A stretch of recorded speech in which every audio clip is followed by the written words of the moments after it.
দেশ বিদেশে যে কোনো নিউজ লেটেস্ট আপডেট জানতে চাইলে আজ সাবস্ক্রাইব করুন এবং শেয়ার করুন ও বেল আইকনে ক্লিক করতে ভুলবেন না।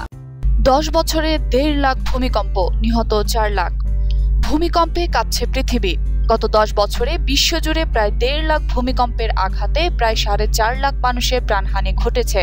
গত 10 বছরে বিশ্লেষণ করে এ তথ্য পাওয়া গেছে।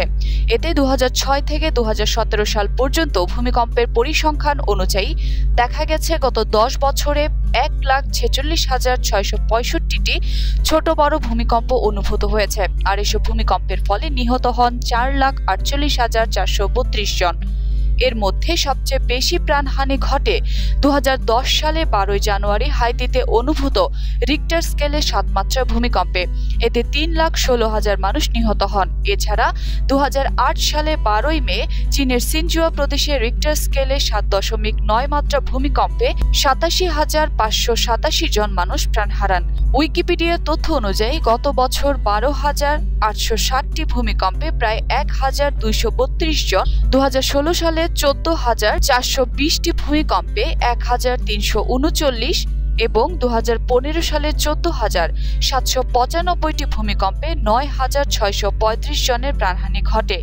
2014 সালে 15,121টি ভূমিকম্পে 775 জন, 2013 সালে 11,341টি আঘাতে 1,538 জন, 2012 সালে 12,548টির আঘাতে 720 জন এবং 2011 সালে 15,798টি আঘাতে 22,053 জন মানুষ প্রাণ হারান। এছাড়া 2010 সালে 12,300টি আঘাতে 3,20,627 জন, 2009 সালে 8,662টি ভূমিকম্পে 1,790 জন, 2008 সালে 14,240টি ভূমিকম্পে 88,011 জন এবং 2007 সালে 14,365 ভূমিকম্পে 712 জন নিহত হন। ভিডিওটি আপনাদের ভালো লেগে থাকলে আজই সাবস্ক্রাইব করুন এবং শেয়ার করুন। ধন্যবাদ।